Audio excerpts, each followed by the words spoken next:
Tea ಅಂಗಡಿಲಿ ಒಬ್ಬ ವಯಸ್ಸಾದ ಮುದುಕಿದ್ದ. ಆ ಮುದುಕ ಶಂಕರನ್ಗೆ ಏನಪ್ಪಾ ಎಲ್ಲಿಂದ ಬಂದ್ರಿ ಅಂತ ಕೇಳ್ದ. ನಾವಿಲ್ಲೇ ಪಕ್ಕದ ಬೇಗೂರಿನವರು, ಯಾಕಜ್ಜ ಅಂತ ಶಂಕರ ಕೇಳ್ದ. ಆಗ ಆ ಮುದುಕ ಏನಿಲ್ಲ, ನೀವ್ ಯಾವಾಗ್ಲೂ ಇಲ್ಲಿಗೆ ಬರೋರ್ ಥರ ಕಾಣಿಸ್ತಿಲ್ಲ, ಜೊತೆಗೆ ಯಾರು ಗಾಡಿ ಕೂಡ ತಂದಿಲ್ಲ, ಅದಕ್ಕೆ ಕೇಳ್ದೆ ಅಂತ ಹೇಳ್ದ. ಆಗ ಅರ್ಜುನ್ ಕ್ಯೂರಿಯಸ್ ಆಗಿ ಯಾವಾಗ್ಲೂ ಬರೋರು ಅಂದ್ರೆ ಯಾರಾದ್ರೂ ಬರ್ತಾರಾ ಇಲ್ಲಿಗೆ ಅಂತ ಕೇಳ್ದ. ಅದಕ್ಕೆ ಮುದುಕ ಯಾರೋ ಇಬ್ರು ಆವಾಗ ಬರ್ತಾರೆ, ಸಿಗರೇಟು ಮತ್ತೆ ಟೀ ತಗೊಂಡು ಹೋಗ್ತಾರೆ. ಅಗೋ ಅಲ್ಲಿ ಕಾಣಿಸ್ತಿದ್ಯಲ್ಲ ಆ ದಿಬ್ಬ, ಅಲ್ಲಿ ಟೆಂಪೋ ನಿಲ್ಸಿರ್ತಾರೆ, ಜೊತೆಗೆ ಗಾಡಿ ಹತ್ರ ಇನ್ನಿಬ್ರು ಇರ್ತಾರೆ ಅಂತ ಹೇಳ್ತಾ ದಿಬ್ಬದ ಕಡೆ ಕೈ ಮಾಡಿ ತೋರಿಸ್ದ.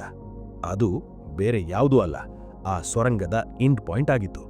ತಕ್ಷಣ ಶಂಕರ ಟೀ ಕಪ್ ಕೆಳಗಿಟ್ಟು ಎದ್ದು ನಿಂತ್ಕೊಂಡ. ಶಂಕರ ಮುದುಕನ್ಗೆ ಅಜ್ಜ ಅವ್ರ ಜೊತೆ ಯಾರಾದ್ರೂ ಚಿಕ್ಕ ಹುಡುಗರಿದ್ರ, ಒಂದು 18-20 ವಯಸ್ಸಿನವರು ಅಂತ ಕೇಳ್ದ. ಅದಕ್ಕೆ ಮುದುಕ ಚಿಕ್ಕ ಮಕ್ಕಳು ಅಂತ ಯೋಚನೆ ಮಾಡ್ತಾ ಒಂದ್ ಸಾರಿ ಯಾರೋ ಹುಡುಗನ್ನ ಎತ್ಕೊಂಡು ಗಾಡಿಲಿ ಹಾಕ್ತಿದ್ರು, ನಾನು ಏನಾಯ್ತು ಅಂತ ಕೇಳಿದಾಗ ಅವರು ಏನಿಲ್ಲ ನಮ್ಮೋನೆ ಕೆಲಸ ಮಾಡಿ ಸುಸ್ತಾಗಿ ಪ್ರಜ್ಞೆ ತಪ್ಪಿದಾನೆ ಅಷ್ಟೇ ಅಂತ ಹೇಳಿ ಅವಸರವಾಗಿ ಹೊರಟೋದ್ರು ಅಂತ ಹೇಳ್ದ. ಆಗ ಅರ್ಜುನ್ ಅಜ್ಜ ಅವ್ರು ನೋಡೋಕೆ ಹೇಗಿದ್ರು, ಮತ್ತೆ ಟೆಂಪೋ ಅಂದ್ರಲ್ಲ ಯಾವ ಬಣ್ಣದ್ದು, ಅದ್ರ ನಂಬರ್ ಏನಾದ್ರೂ ಗೊತ್ತಾ ಅಂತ ಕೇಳ್ದ. ಅದಕ್ಕೆ ಮುದುಕ ಒಬ್ಬ ದಡಿಯ, ಇನ್ನೊಬ್ಬ ಸ್ವಲ್ಪ ಕುಳ್ಳಿಗಿದ್ದ, ಗಾಡಿ ಕೆಂಪು ಬಣ್ಣದ್ದನ್ಸುತ್ತೆ, ಆದ್ರೆ ಅವರು ರಾತ್ರಿ ಟೈಮಲ್ಲೇ ಬರೋದ್ರಿಂದ ನಂಗೆ ಬಣ್ಣ ಆಗ್ಲಿ ನಂಬರ್ ಆಗ್ಲಿ ಗೊತ್ತಿಲ್ಲ ಮಗ, ಆದ್ರೆ ಅವರು ಯಾವಾಗ್ಲೂ ಅಂದಾಜು 15 ದಿವಸಕ್ಕೊಮ್ಮೆ ಬರ್ತಾರೆ, ತುಂಬಾ ಹೊತ್ತಿಲ್ಲದೆ ಸಿಗರೇಟು ಟೀ ಕುಡ್ದು ಹೊರಟೋಗ್ತಾರೆ ಅಂತ ಹೇಳ್ದ. ಅದಕ್ಕೆ ಅರ್ಜುನ್ ಅಜ್ಜ ಅವರು ಲಾಸ್ಟ್ ಟೈಮ್ ಯಾವಾಗ ಬಂದಿದ್ರು ಅಂತ ನೆನ್ಪಿದ್ಯಾ ಅಂತ ಕೇಳ್ದ. ಆಗ ಮುದುಕ ಹೋದ್ ಶನಿವಾರ ಬಂದಿದ್ರು ಅನ್ಸುತ್ತೆ ಮಗ, ಹಾಗೆ ಬರೋ ಶುಕ್ರವಾರ ಏನೋ ಲೋಡ್ ಹಾಕ್ಬೇಕು ಅಂತ ಮಾತಾಡ್ಕೋತಿದ್ರು ಮಗ ಅಂತ ಹೇಳ್ದ. ಶಂಕರ ಮತ್ತೆ ಅರ್ಜುನ್ ಇಬ್ರು ಒಬ್ರಿಗೊಬ್ರು ನೋಡ್ತಾ ಅನ್ನೋ ತರ ತಲೆ ಹಾಡಿಸಿದ್ರು. ಅವರು ಟೀ ದುಡ್ಡು ಕೊಟ್ಟು ಮುದುಕನಿಗೆ ಥ್ಯಾಂಕ್ಸ್ ಹೇಳಿ ಅಲ್ಲಿಂದ ಹೊರಟ್ರು. ಮುಂದಿನ ದಿನ ಬೆಳಗ್ಗೆ ಪೊಲೀಸ್ ಸ್ಟೇಷನ್ನಲ್ಲಿ ರಾಘವ್ ಚೇಂಬರ್ನಲ್ಲಿ ಕೂತ್ಕೊಂಡು ಯಾವುದೋ ಕೇಸ್ ಫೈಲ್ ನೋಡ್ತಿದ್ದ. ಆಗ ಒಳಗಡೆ ಬರಬಹುದಾ ಅಂತ ಒಂದು ವಾಯ್ಸ್ ಕೇಳಿಸ್ತು. ರಾಘವ್ ವಾಯ್ಸ್ ಬಂದ್ ಕಡೆ ನೋಡಿದ. ಬಾಗ್ಲಲ್ಲಿ ಅರ್ಜುನ್ ಹಾಗೆ ಶಂಕರ ಇಬ್ರು ನಿಂತ್ಕೊಂಡಿದ್ರು. ರಾಘವ್ ಎದ್ ನಿಂತು Arjun, Shankara what a surprise, ಈ ಬಡ್ಪಾಯಿ ಇವಾಗ ನೆನ್ಪಾದ್ನ ನಿಮ್ಗೆ ಅಂತ ಕೇಳ್ದ. ಆಗ ಅರ್ಜುನ್ ಆಗೇನಿಲ್ಲ ಮಾರಾಯ, ಮೊನ್ನೆ ತಾನೇ ಊರಿಗೆ ಬಂದೆ, ಆಮೇಲೆ ಊರಲ್ಲಿ ಇದೊಂದು ಹೊಸ ಸಮಸ್ಯೆ, ಹಾಗಾಗಿ ಬರೋಕಾಗ್ಲಿಲ್ಲ ಅಷ್ಟೇ, ಮತ್ತೆ ನೀನ್ ಬೇರೆ ನಮ್ಮೂರ್ಗೇನೆ ಪೋಸ್ಟಿಂಗ್ ಹಾಕ್ಸ್ಕೊಂಡಿದ್ಯಾ ಅಂತ ಶಂಕರ ಹೇಳ್ದ. ಅದಕ್ಕೆ ಒಂದ್ಸಾರಿ ಮೀಟ್ ಮಾಡ್ಕೊಂಡು ಹೋಗೋಣ ಅಂತ ಬಂದ್ವಿ ಅಂತ ಅಂದ. ಹೌದು, ನಮ್ಮೂರೇ ನಮ್ಗೆ ಸ್ವರ್ಗ ಇದ್ದ ಹಾಗೆ ಅಲ್ವಾ ಅಂತ ರಾಘವ್ ಉತ್ತರಿಸ್ದ. ಆಗ ಅರ್ಜುನ್ ಹೌದು, ನಾನು ಇನ್ಮೇಲೆ ಊರಲ್ಲೇ ಸೆಟ್ಲ್ ಆಗೋಣ ಅಂತ ನೋಡಿದ್ದೀನಿ, ನನ್ನ ಆಫೀಸ್ ಕೂಡ ಇಲ್ಲಿಗೇನೆ ಶಿಫ್ಟ್ ಮಾಡಿಸ್ಕೋತೀನಿ, ಹಾಗೆ ನಿನ್ ಕೇಸ್ಗಳಿಗೂ ಕೂಡ ಹೆಲ್ಪ್ ಆಗುತ್ತೆ ಅಂದ. ಆಗ ಶಂಕರ ಹಂಗಾದ್ರೆ ಇನ್ಮೇಲೆ ನಮ್ಮೂರಿಗೆ ಯಾವುದೇ ಸಮಸ್ಯೆ ಬರಲ್ಲ ಅಂತ ಆಯ್ತು ಅಂತ ಹೇಳ್ದ. ಅರ್ಜುನ್ ಊರಿನ ಸಮಸ್ಯೆ ಅಂದ ತಕ್ಷಣ ನಿನ್ನೆ ನಡೆದ ವಿಷಯ ನೆನಪಾಗಿ ಅಂದಾಗೆ ರಾಘವ್, ನಿನ್ನೆ ನಾನು ಶಂಕರ ರಾಜನ್ ಹುಡ್ಕೊಂಡು ಹಳೆ ದೇವಸ್ಥಾನದ ಕಡೆ ಹೋಗಿದ್ವಿ ಅಂತ ಎಲ್ಲಾ ವಿಷಯನೂ ರಾಘವ್ಗೆ ವಿವರವಾಗಿ ಹೇಳ್ದ. ರಾಘವ್ ಶಾಕಿಂದ ಓ ಮೈ ಗಾಡ್, ಇಷ್ಟೆಲ್ಲ ವಿಷಯ ಇದೆಯಾ ಅಂತ ಹೇಳ್ದ. ಅದಕ್ಕೆ ಶಂಕರ ಹೌದು, ಆ ದೇವಸ್ಥಾನದಲ್ಲಿ ಯಾವ ದೆವ್ವನೂ ಇಲ್ಲ ಭೂತನೂ ಇಲ್ಲ ಮಾರಾಯ, ಇಲ್ಲಿ ಬೇರೆ ಏನೋ ನಡೀತಾ ಇದೆ, ಊರಲ್ಲಿ ಹುಡುಗರು ಕಾಣೆ ಆಗೋದಕ್ಕೂ ಇದಕ್ಕೂ ಏನೋ ಸಂಬಂಧ ಇದೆ ಅಂತ ಹೇಳ್ದ. ಅದಕ್ಕೆ ರಾಘವ್ ಹೌದು, ಈಗ ನೀವ್ ಹೇಳೋ ವಿಷಯಕ್ಕೂ ನಾನ್ ಇನ್ವೆಸ್ಟಿಗೇಟ್ ಮಾಡಿರೋ ವಿಷಯಕ್ಕೂ ಕರೆಕ್ಟಾಗಿ ಲಿಂಕ್ ಆಗ್ತಾ ಇದೆ. ಇಲ್ಲಿ ಇನ್ನೊಂದು ಇಂಪಾರ್ಟೆಂಟ್ ವಿಷಯ ಅಂದ್ರೆ ಕಾಣೆ ಆದ ಎಲ್ಲ ಹುಡುಗರು ಒಂದೇ ಕಾಲೇಜಿನವರು ಎಕ್ಸೆಪ್ಟ್ ರಾಜು, ಜೊತೆಗೆ ಎಲ್ಲ ಹುಡುಗರು ಒಂದೇ ಪ್ಯಾಟರ್ನ್ ಫಾಲೋ ಮಾಡ್ಕೊಂಡು ಕಾಣೆ ಆಗ್ತಾ ಇದ್ದಾರೆ. ಆಗ ಅರ್ಜುನ್ ಕಾಲೇಜ್ ಅಂದ್ರೆ ಸಿಟಿಲಿದೆಯಲ್ಲ ಆ ಕಾಲೇಜಾ ಅಂತ ಕೇಳ್ದ. ಅದಕ್ಕೆ ರಾಘವ್ ಹೌದು ಅಂತ ಉತ್ತರಿಸ್ದ. ಹಾಗಾದ್ರೆ ಕಾಲೇಜಿಗೆ ಹೋಗಿ ವಿಚಾರಿಸಿದ್ರೆ ಏನಾದ್ರೂ ಗೊತ್ತಾಗಬಹುದಾ ಅಂತ ಅರ್ಜುನ್ ಕೇಳ್ದ. ಆಗ ರಾಘವ್ ಅದೆಲ್ಲ ವಿಚಾರಣೆ ಮಾಡಿದ್ದೀನಿ, there is nothing suspicious in college, ಆದ್ರೆ ಒಂದ್ ವಿಚಾರ ಗೊತ್ತಾಗಿದ್ದೇನೆಂದ್ರೆ ಕಾಲೇಜ್ ಮುಗಿದ್ಮೇಲೆ ಕಾಣೆ ಆದ ಹುಡುಗರಲ್ಲಿ ಕೆಲವರು ಆವಾಗ ಯಾರತ್ರನೋ ಮಾತಾಡ್ತಾ ನಿಲ್ತಿದ್ರು ಅಂತ ಕಾಲೇಜ್ PT ಮಾಸ್ಟ್ರು ಹೇಳಿದ್ರು.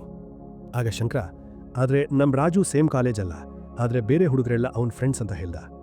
ಆಗ ಅರ್ಜುನ್ ಸರಿ, ಹಾಗಾದ್ರೆ ನಾವು ನೆಕ್ಸ್ಟ್ ಫ್ರೈಡೇಗೇನಾದ್ರೂ ತಯಾರಿ ಮಾಡಬೇಕು ಅಂತ ಹೇಳ್ದ. ಆಗ ರಾಘವ್ ಹೌದು, ನಾನ್ ಕೂಡ ನನ್ನ ಟೀಮ್ ರೆಡಿ ಮಾಡ್ಕೋತೀನಿ ಅಂತ ಹೇಳ್ದ. ಅರ್ಜುನ್ ಮತ್ತೆ ಶಂಕರ ರಾಘವ್ಗೆ ಬಾಯ್ ಹೇಳಿ ಹೊರಟ್ರು. ಆ ರಾತ್ರಿ ಅರ್ಜುನ್ ಮತ್ತೆ ಶಂಕರ ಟೀ ಅಂಗಡಿ ಸ್ವಲ್ಪ ದೂರದಲ್ಲೇ ಬಚ್ಚಿಟ್ಕೊಂಡು ಟೆಂಪೋಗೋಸ್ಕರ ಕಾಯ್ತಾ ಇದ್ರು. ಇನ್ನೊಂದು ಬದಿಯಲ್ಲಿ ರಾಘವ್ ತನ್ನ 4 ಜನ ಕಾನ್ಸ್ಟೇಬಲ್ಸ್ ಜೊತೆ ಇದ್ದ. ಅರ್ಜುನ್ ಹಾಗೆ ಶಂಕರ ರಾಘವ್ಗೆ ಈಸಿಯಾಗಿ ಕಾಣಿಸ್ತಿದ್ರು. ರಾತ್ರಿ 11 ಗಂಟೆ ಆದ್ರೂ ಯಾವ ವೆಹಿಕಲ್ ಕೂಡ ಬರಲಿಲ್ಲ. ಅವರಿನ್ನೂ ಸ್ವಲ್ಪ ಹೊತ್ತು ಕಾಯೋಣ ಅಂತ ಕಾಯ್ತಾ ಕೂತ್ರು. ತಡರಾತ್ರಿ ಆದ್ರೂ ಯಾರೂ ಬರ್ದೇ ಇದ್ದದ್ ಕಂಡು ರಾಘವ್ ಅರ್ಜುನ್ಗೆ ಅಲ್ಲಿಂದನೇ ಕಾಲ್ ಮಾಡಿ, ಅರ್ಜುನ್ ಇಲ್ಲಿ ಯಾವ ಗಾಡಿ ಕೂಡ ಬರ್ತಿಲ್ಲ, ಮೋಸ್ಟ್ಲಿ ಅವ್ರು ಬರೋ ಪ್ಲಾನ್ ಏನಾದ್ರೂ ಚೇಂಜ್ ಆಗಿರ್ಬೇಕು ಅಂತ ಹೇಳ್ದ. ಆಗ ಅರ್ಜುನ್ ನನಗೂ ಹಾಗೆ ಅನ್ನಿಸ್ತಾ ಇದೆ, ಇನ್ನಿಲ್ಲಿ ಕಾಯೋದು ವೇಸ್ಟು ಅಂತ ಹೇಳ್ದ. ಅದಕ್ಕೆ ಎಲ್ಲರೂ ಸರಿ ಅನ್ಕೊಂಡು ಅಲ್ಲಿಂದ ಹೊರಟರು. ನೆಕ್ಸ್ಟ್ ಡೇ ಪೊಲೀಸ್ ಸ್ಟೇಷನ್ನಲ್ಲಿ ರಾಘವ್, ಅರ್ಜುನ್ ಹಾಗೆ ಶಂಕರ 3 ಜನ ಕೂತು ಏನೋ ಡಿಸ್ಕಸ್ ಮಾಡ್ತಿದ್ರು. ಅರ್ಜುನ್ ರಾಘವ್ಗೆ, ರಾಘವ್, ಈ ಸಾರಿ ನಮ್ಮ ಪ್ಲಾನ್ ಕೂಡ ಚೇಂಜ್ ಮಾಡೋಣ. ಅವ್ರು ಬಂದ ತಕ್ಷಣ ನಾವು ಅಟ್ಯಾಕ್ ಮಾಡಿದ್ರೆ ಅವ್ರು ತಪ್ಪಿಸ್ಕೊಳ್ಬಹುದು ಅಂತ ಹೇಳ್ದ. ಆಗ ರಾಘವ್, ಹೌದು, ಹಾಗಾದ್ರೆ ಪ್ಲಾನ್ ಏನು ಅಂತ ಕೇಳ್ದ. ಅರ್ಜುನ್, ನಾನ್ ಪ್ಲಾನ್ ತಿಳಿಸ್ತೀನಿ. ನಿನ್ನೆ ಅವ್ರು ಬಂದಿಲ್ಲ ಅಂದ್ರೆ ಇವತ್ತು ಬರೋ ಚಾನ್ಸಸ್ ತುಂಬಾ ಇದೆ ಅಂತ ಹೇಳ್ದ. ಅದಕ್ಕೆ ರಾಘವ್ ಮತ್ತು ಶಂಕರ ಹೌದು ಅಂತ ತಲೆ ಹಾಡಿಸಿದ್ರು. ಸ್ಟೇಷನ್ನಿಂದ ಹೊರಗೆ ಬಂದ್ಮೇಲೆ ಅರ್ಜುನ್ ಶಂಕರನ್ಗೆ, ಶಂಕರ, ನಮಗೆ ಇನ್ನೊಬ್ರು ಹೆಲ್ಪ್ ಬೇಕಾಗುತ್ತೆ, ಯಾರಾದ್ರೂ ನಿನ್ಗೆ ಗೊತ್ತಿದ್ಯಾ ಅಂತ ಕೇಳ್ದ. ಅದಕ್ಕೆ ಶಂಕರ, ನಮ್ಮ ಗ್ಯಾರೇಜ್ ಮಂಜ ಇದಾನಲ್ಲ, ತುಂಬಾ ಸ್ಟ್ರಾಂಗ್ ಆ್ಯಂಡ್ ಆನೆಸ್ಟ್ ಪರ್ಸನ್ ಪಾ ಅಂತ ಹೇಳ್ದ. ಆಗ ಅರ್ಜುನ್, ಗುಡ್, ಸರಿ, ಹಾಗಾದ್ರೆ ನೀನ್ ಅವನನ್ನು ಕರ್ಕೊಂಡ್ ಬಾ, ಇವತ್ತು ರಾತ್ರಿನೇ ಎಲ್ಲ ಪ್ರಾಬ್ಲಮ್ಸ್ಗೂ ಮುಕ್ತಾಯ ಹೇಳಬೇಕು ಅಂತ ಹೇಳ್ದ. ಇಬ್ರು ಅಂತ ತಲೆ ಹಾಡಿಸಿದ್ರು. ಅವತ್ ಶನಿವಾರ ರಾತ್ರಿ ಮಂಜಾ ಮತ್ತೆ ಶಂಕರ ಟೀ ಅಂಗಡಿಯಲ್ಲಿ ಕೂತ್ಕೊಂಡಿದ್ರು. ಅರ್ಜುನ್ ಹಾಗೆ ರಾಘವ್ ಇಬ್ರು ದೂರದಿಂದ ನೋಡ್ತಾ ಇದ್ರು. ಸುಮಾರು ರಾತ್ರಿ 12ರ ಹೊತ್ತಿಗೆ ಒಂದು ಕೆಂಪು ಬಣ್ಣದ ಟೆಂಪೋ ಅದೇ ಸುರಂಗದ ಎಂಡ್ ರೋಡಿಗೆ ಬಂದು ನಿಂತ್ಕೋತು. ಗಾಡಿಯಿಂದ 4 ಜನ ಇಳಿದ್ರು. ಆ ಮುದುಕ ಹೇಳಿದ ಹಾಗೆ ಅದರಲ್ಲೊಬ್ಬ ದಡಿಯ ಮತ್ತಿನ್ನೊಬ್ಬ ಕುಳ್ಳುಗಿದ್ದ. ಶಂಕರ ಮತ್ತೆ ಮಂಜಾ ಹೌದು ಅವರೇ ಅನ್ನೋ ರೀತಿ ಅರ್ಜುನ್ ಮತ್ತೆ ರಾಘವ್ಗೆ ಸಿಗ್ನಲ್ ಕೊಟ್ರು. ಆ ದಡಿಯ ಇನ್ನಿಬ್ಬರಿಗೆ ಬೇಗ ಹೋಗಿ ಕರ್ಕೊಂಡ್ ಬಾ ಅನ್ನೋ ರೀತಿ ಹೇಳ್ದ. ಸ್ವಲ್ಪ ಹೊತ್ತಾದ್ಮೇಲೆ ಅವರಿಬ್ರು ಯಾರೋ ಒಂದು ಹುಡುಗನ್ನ ಮೂರ್ಛೆ ತಪ್ಪಿಸಿ ಕರ್ಕೊಂಡ್ ಬಂದು ಗಾಡಿ ಒಳಗೆ ಹಾಕೊಂಡು ಗಾಡಿ ಸ್ಟಾರ್ಟ್ ಮಾಡಿ ಹೊರಟ್ರು. ಅಷ್ಟರಲ್ಲಿ ಶಂಕರ ಮತ್ತೆ ಮಂಜಾ ಮತ್ತೆ ಸಿಗ್ನಲ್ ಕೊಟ್ರು. ಆಗ ಅರ್ಜುನ್ ರಾಘವ್ಗೆ, ರಾಘವ್, ಇನ್ ಲೇಟ್ ಮಾಡೋದ್ ಬೇಡ, ಕಮಾನ್ ಲೆಟ್ಸ್ ಫಾಲೋ ದೆಮ್ ಅಂದ. ರಾಘವ್, ಸರಿ, ಬೇಗ ನಡಿ, ಹಾಗೆ ನಾನು ಕೂಡ ಬ್ಯಾಕಪ್ ಕಾಲ್ ಮಾಡ್ತೀನಿ ಅಂದ. 4 ಜನ ಆ ಟೆಂಪೋನ ಮಂಜನ್ ಜೀಪಲ್ಲಿ ಫಾಲೋ ಮಾಡಕ್ಕೆ ಸ್ಟಾರ್ಟ್ ಮಾಡಿದ್ರು. ಅವ್ರು ಹಾಗೆ ಸುಮಾರು 10-11 ಕಿಲೋಮೀಟರ್ ಹೋದ್ಮೇಲೆ ಆ ಟೆಂಪೋ ಯಾವುದೋ ಕಾಡಿನ ದಾರಿ ಹಿಡಿದು ಹೊರಟಿತು. ರಾಘವ್ ಅರ್ಜುನ್ಗೆ, ಅರ್ಜುನ್, ಅಲ್ಲಿ ನೋಡು, ಅವರು ಆ ದಾರಿಲಿ ಹೋಗ್ತಿದ್ದಾರೆ, ಮಂಜಾ ಬೇಗ ಹೋಗು ಅಂದ. ಮಂಜಾ ಇನ್ನೂ ಫಾಸ್ಟ್ ಆಗಿ ಡ್ರೈವ್ ಮಾಡ್ತಿದ್ದ. ಟೆಂಪೋ ಕಾಡಿನ ಮಧ್ಯದ ಯಾವುದೋ ಒಂದು ಚಿಕ್ಕ ಗುಡಿಸಲು ಹತ್ರ ನಿಲ್ತು. ಎದುರುಗಡೆ ಒಂದು ಲಾರಿ ನಿಂತಿತ್ತು. ದಡಿಯ ಟೆಂಪೋಯಿಂದ ಕೆಳಗಿಳಿದು ಅಲ್ಲಿದ್ದವರಿಗೆ, ಇನ್ನೂ ಎಷ್ಟೊತ್ತು, ಬೇಗ ಹುಡುಗರನ್ನ ಶಿಫ್ಟ್ ಮಾಡಿ, ಕಸ್ಟಮರ್ ಕಾಯ್ತಾ ಇದ್ದಾರೆ, ಹಾಗೆ ಟೆಂಪೋಲ್ ಕೂಡ ಹುಡುಗ ಇದ್ದಾನೆ, ಅವನನ್ನು ಹೇರಿಸಿ ಅಂದ. ಇದನ್ನೆಲ್ಲ ಅಲ್ಲೇ ಸ್ವಲ್ಪ ದೂರದಲ್ಲಿ ಮರದ ಹಿಂದೆ ನಿಂತಿದ್ದ ಅರ್ಜುನ್, ರಾಘವ್ ಹಾಗೆ ಶಂಕರ ಕಿವಿಗ್ ಬಿತ್ತು. ಆಗ ರಾಘವ್ ಅರ್ಜುನ್ಗೆ, ಅರ್ಜುನ್, ಅವರೆಲ್ಲ ಹುಡುಗರನ್ನ ಶಿಫ್ಟ್ ಮಾಡೋದ್ರ ಬಗ್ಗೆ ಮಾತಾಡ್ತಿದ್ದಾರೆ ಅನ್ಸುತ್ತೆ, ಬ್ಯಾಕಪ್ ಕೂಡ ಬಂದಿದೆ, ಇನ್ ತಡ ಮಾಡೋದ್ ಬೇಡ, ಲೆಟ್ಸ್ ಗೋ ಅಂತ ಹೇಳ್ದ. ಅದಕ್ಕೆ ಅರ್ಜುನ್, ಎಸ್, ಹುಡುಗರು ಕೂಡ ಒಳಗಡೆನೇ ಇದ್ದಾರೆ, ನಾವು ಹುಷಾರಾಗಿರ್ಬೇಕು, ನಡೀರಿ ಅಂದ. ತಕ್ಷಣ ಎಲ್ರೂ ಗುಡಿಸಲ್ ಕಡೆ ನುಗ್ಗಿದ್ರು. ರಾಘವ್ ಹ್ಯಾಂಡ್ಸ್ ಅಪ್ ಅಂತ ಕಿರಿಚಿದ. ಎಲ್ರೂ ತಪ್ಪಿಸ್ಕೊಂಡು ಓಡೋಕ್ ಶುರು ಮಾಡಿದ್ರು. 4 ಜನ ಅವ್ರನ್ನ ಹಿಡಿದು ಹೊಡಿಯೋಕ್ ಶುರು ಮಾಡಿದ್ರು. ಅರ್ಜುನ್ ಮತ್ತೆ ರಾಘವ್ ದಡಿಯನ್ನ ಹಿಡಿದು ಇಗ್ಗಾಮುಗ್ಗ ಹೊಡಿತಿದ್ರು. ಅಷ್ಟರಲ್ಲಿ ಪೊಲೀಸ್ ಬ್ಯಾಕಪ್ ಬಂತು. ಎಲ್ರನ್ನೂ ಅರೆಸ್ಟ್ ಮಾಡಿದ್ರು. ಆಗ ಶಂಕರ ಮೂಲೆಯಲ್ಲಿ ಹುಡುಗರನ್ನ ಕಟ್ಟಾಕಿರೋದನ್ನ ನೋಡ್ದ. ಅದರಲ್ಲಿ ರಾಜು ಕೂಡ ಇದ್ದ. ತಕ್ಷಣ ಶಂಕರ ಮತ್ತೆ ಮಂಜಾ ಅವ್ರನ್ನ ಬಿಡಿಸಿದ್ರು. ರಾಜು ಹಾಗೆ ಆ ಹುಡುಗರು ಎಲ್ಲಾ ವಿಷಯ ಹೇಳಿದ್ರು. ಕಾಲೇಜ್ ಹುಡುಗರಿಗೆ ಡ್ರಗ್ಸ್ ಸಪ್ಲೈ ಮಾಡಿ ಫ್ರೆಂಡ್ಶಿಪ್ ಮಾಡ್ಕೊಂಡು ಹೀಗೆ ಕಿಡ್ನ್ಯಾಪ್ ಮಾಡಿ ಬೇರೆ ಕಡೆ ಸಪ್ಲೈ ಮಾಡ್ತಾರೆ ಅಂತ ಗೊತ್ತಾಯ್ತು. ಬೆಳಿಗ್ಗೆ ಲಕ್ಷ್ಮಿ ದೇವರ ಪೂಜೆ ಮಾಡ್ತಿದ್ಲು.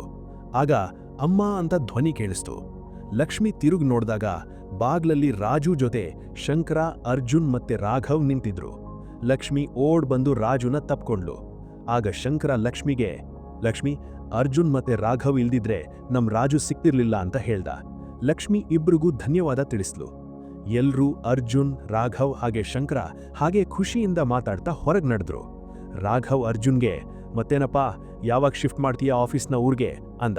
ಅರ್ಜುನ್, ಆದಷ್ಟು ಬೇಗ ಮಾಡ್ತೀನಿ, ಮೊದಲು ಈ ವಿಷಯನ ಅಮ್ಮನ್ಗೆ ಹೇಳಬೇಕು ಅಂದ. ಎಲ್ರೂ ಹಾಗೆ ಮಾತಾಡ್ತಾ ಟೀ ಅಂಗಡಿ ಕಡೆ ಹೊರಟ್ರು.